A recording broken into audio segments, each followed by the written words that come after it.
राधे राधे महाराज जी।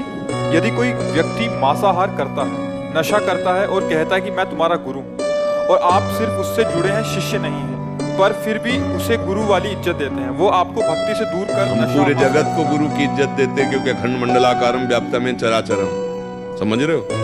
एक दो व्यक्ति को नहीं, पूरे जगत को हम गुरु की पदवी पर, हमारा गुरु सबके हृदय में।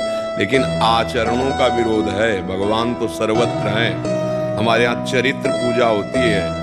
उत्तम कुल पुलस्त करना के सीधे ब्रह्मा जी पुलस्त जी, वही पुलस्त जी दो भागों में हुए, दो विभाग में हो गए। तो पुलस्त रूप में कुबेर का प्रादुर्भाव हुआ और विश्वश्रवा के रूप में रावण और कुंभकर्ण का प्रादुर्भाव हुआ। उत्तम ब्रह्म ऋषि के कुल में जन्म हुआ है, कोई राक्षस नहीं है। राक्षस आचरण हो गए।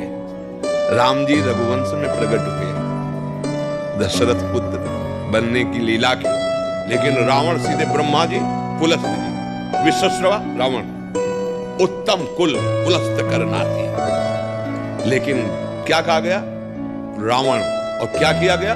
पुतले फूके गए। और इतना बड़ा ज्ञानी है, कोई साधारण है? आज भी जहां शिव अभिषेक होगा उसके तांडव को गाया जाएगा, जो तांडव स्तोत्र, जटाटवी गलत ज्वल प्रवाह पावित स्थले। विचार करो, संस्कृत का भारी विद्वान, शास्त्रों का भारी विद्वान, बल का जिस लोक में जाकर भुजा ठोक देता, लोकपाल थर्रा के भाग जाते। चलत दशानन डोलत। अब विचार क्या हुआ? चरित्र बिगड़ गया।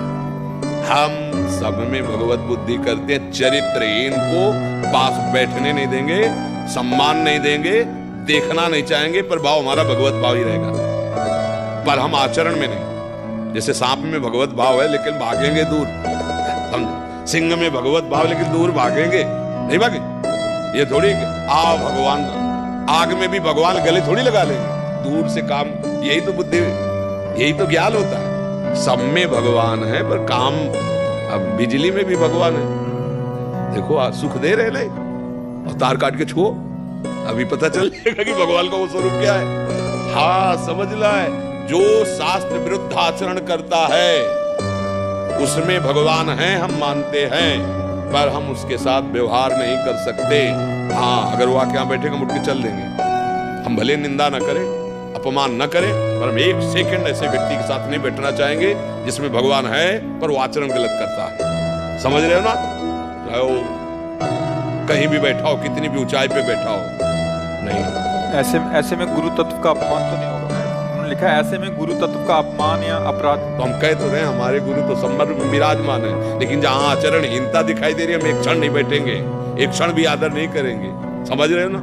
हाँ, इस चक्कर में न रहे कि वैष्णव है और अगर वो गलत हमारे साथ व्यवहार करता है, गलत आचरण करता है, कि वो तो वैष्णव अपराध लग जाएगा। ऐसा नहीं है। हनुमान जी ने उठा के पटक दिया, जान से मार डाला कालनेमी को बना था ना, साधु बाबा बना था ना, संत वेश रखा था और बुलाया, जय श्री राम जय श्री राम, जय हनुमान जी के भगत है भाई, अब इसको कैसे ऊपर से लांग के जाए, प्रणाम करे एक बार। उन्होंने कहा अभी तुम्हारी बुद्धि ज्ञान को प्राप्त नहीं। बोले जी महाराज, बोले जाओ नहा के आओ, गुरु मंत्र देंगे तो तुम्हें ज्ञान हो जाएगा। बोले अब आज्ञा का पालन, क्योंकि नाम ले रहा है, साधु वेश में। भगवान ने मकरी से कहलवा दिया कि साधु नहीं है, और राम राम भी कह रहा था और साधु वेश भी रखे था। हाँ, हनुमान जी ने उड़ा पटक दिया, जान से मार डाला। तो क्या हनुमान जी नहीं जानते क्या कि सब में राम जी है? उनको ज्ञान की कमी, ज्ञानी नाम अग्रगण्यम, लेकिन क्या स्वागत किया? पूंछ में लपेट करके पटक मारा, जान से मारा, जय श्री राम, उड़ के चल दिए। हाँ, भगवान सब में हैं, पर चरित्रहीनता दिखाने पर हम अंदर से भाव रखेंगे, ऐसे भगवान से संबंध नहीं रखेंगे, और ये ही हमें भगवत मार्ग में आगे बढ़ाएगा।